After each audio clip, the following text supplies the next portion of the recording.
पश्चिम बंगाल की राजधानी कोलकाता में रविवार को हिंदुओं के आध्यात्मिक जागरण के लिए भगवत गीता का पाठ किया जा रहा है, जिसमें करीब 5 लाख श्रद्धालु शामिल हो रहे हैं। इस कार्यक्रम में 5 लाख लोग एक साथ गीता पाठ करेंगे। ये कार्यक्रम सनातन संस्कृति संसद द्वारा आयोजित किया जा रहा है, जिसमें कई मठों और धार्मिक संस्थानों के साधु संत जुड़े हुए हैं। आयोजक इसे पश्चिम बंगाल में अब तक का सबसे बड़ा सामूहिक गीता पाठ बता रहे हैं और दावा है कि ये देश के सबसे बड़े आयोजनों में से एक हो सकता है।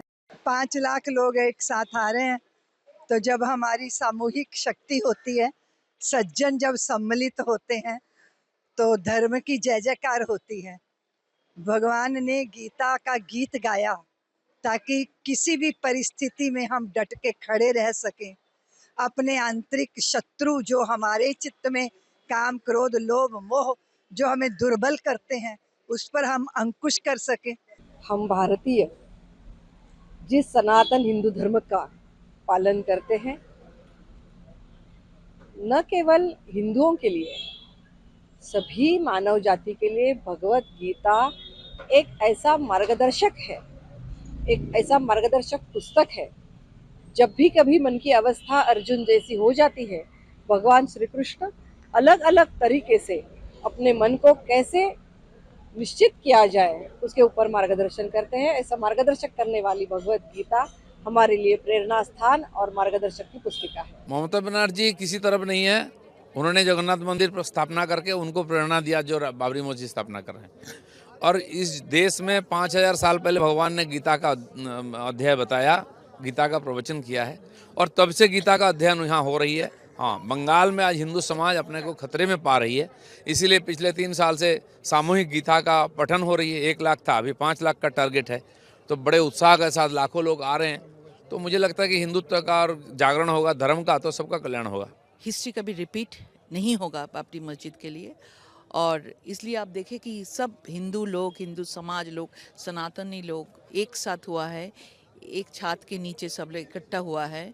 और 2026 के पहले आप ये देखना, और नतीजे भी ऐसा जो भी होगा, ममता बनर्जी इस टाइम में जो भी अभी उसका कॉन्स्पिरेसी जो भी चल रहा है, हुमायूं कबीर को आईवश जो शोकस करके वो पूरा मुसलमान वोट को बाबरी मस्जिद के लिए उत्साहित करके जो वोट लेने का कोशिश कर रहा है, ये कभी ठीक नहीं होगा। देखिए, आज 7 दिसंबर मोर देन 5 लाख जो सनातनी हिंदू जो है, ये ब्रिगेड परेड ग्राउंड जहाँ पे गीता पाठ करने के लिए आ रहे हैं। जो मेरा मानना है, it will be more than 5 lakh, 5 lakh से भी ऊपर होगा। ये सनातन जो ध्वजा जो है, हिंदू का जो ध्वजा है, वो ऊपर लहराएगा। और ये जो सनातन हिंदू जो है टोटल भारतवर्ष में, ये हमारा ये जो धरती है, ये जगह जो है, ये हिंदुस्तान है, ये सनातन हिंदू का है और वो रहेगा।